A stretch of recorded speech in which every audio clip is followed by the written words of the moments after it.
Oluseyi Amose is a speaker, an author, and a lawyer. I was actually born into a patient family. My father, Mr. Abraham Onemola Amose of blessed memory, was a farmer during his lifetime. Growing up was quite challenging. Like I said in the back cover of my book Amazing Destiny, I said I was born and raised in the courtyard of poverty. Going to school was quite challenging. It took me 15 years behind my mate before I could proceed to the university. I started secondary school in 1981. Then the academic calendar was very steady. So after 5 years, May-June 1986, I was expected to write my West Africa School Certificate, and by September, October, you'll be in the university if you pass. And of course, my parents were very supportive, but then I didn't appreciate the fact that my parents were actually poor people. I thought it is their responsibility to give me a life of minimal comfort. Because of that ignorance, I didn't play my own role properly. There are instances where I could raise my school fees, and indeed I have it after working for people in their farm, but I refused to pay. I remember I'll go to modern market in Kabaden, I'll go and buy the new clothes. Several people are still wallowing in that ignorance. So I didn't get to the university until 2001. So calculate 1986 to 2001.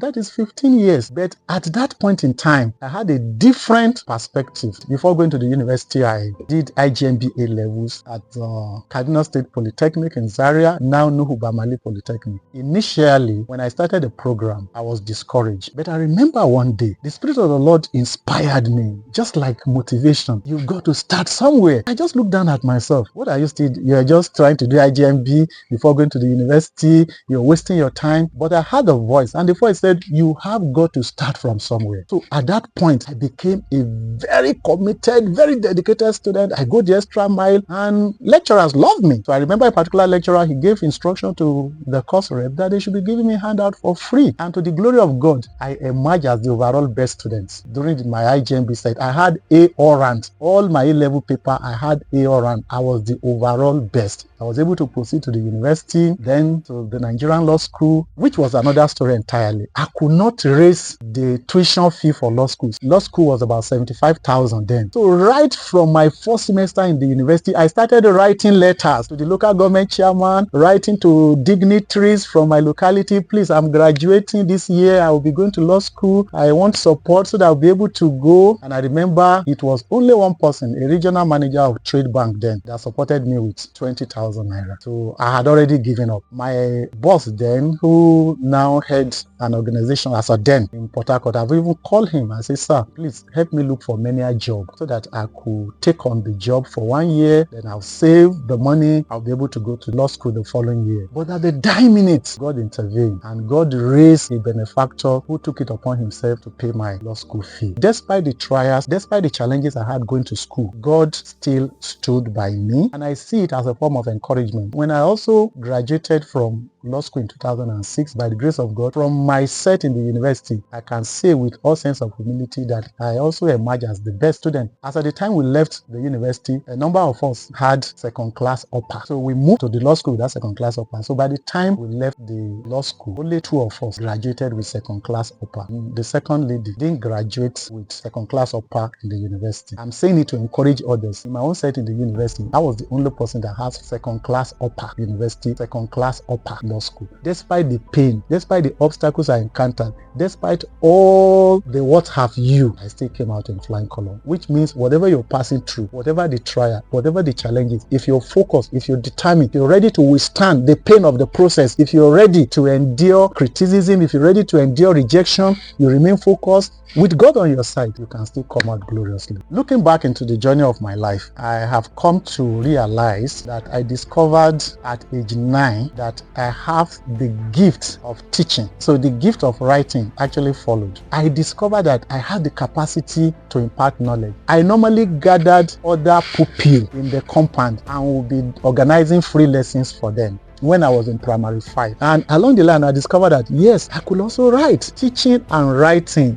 they are actually two sides of the same coin. You need materials to teach. Then if you can teach those materials, you can also put them in writing. That is how the passion to write was born. I started writing even in my secondary school. And while I was out of school, I was also adding value to myself. Now, in 1991, specifically September 16, I got a job as a receptionist stroke medical record clerk at Team Unity Specialist Hospital. And one day, one of our doctors, Dr. Lucky Eroe, now of blessed memory, he was going out to see a friend and I followed him. So it turned out that the friend he was going to see happens to be a lawyer. Before we left that office, I approached Dr. Eroe's friend. I said, sir, I want to be a lawyer in the future. Can you be kind enough to allow me visit your library and borrow books I can read? And the man, Mr. Chris Ubogu, Esquire, said, you're welcome. So for the 8 years I worked as a clerk in Team Unity Specialist Hospital, I was going to Chris Ubogu and Co. to borrow books to read. So before I secure admission to study law, I was reasonably grounded in law. I published my first book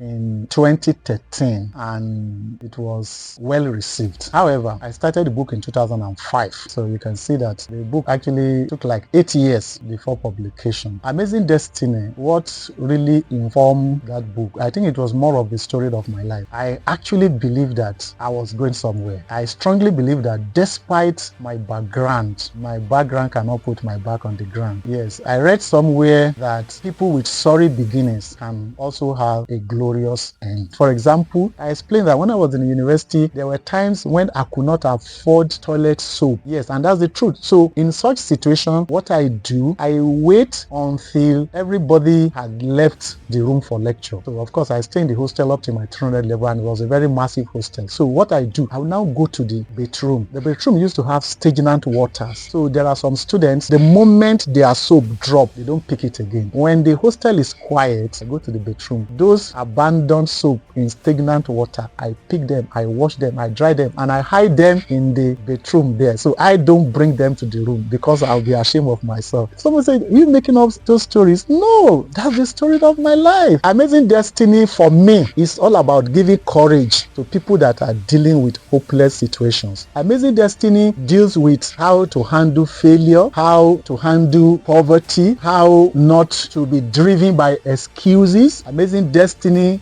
deals with, I have a chapter there that talk about association. Amazing Destiny deals with how to build, nurture, and benefit from strategic relationship. Amazing Destiny is all about, I talk about faith. You need faith. So Amazing Destiny talk about investment mentality. You need to invest in yourself. You need to invest in yourself so that you can make progress in the journey of life. A man of knowledge or a woman of knowledge can never be a slave. That's the truth. A knowledgeable person, you are too good to be a slave. So but I can't say for ignorant people.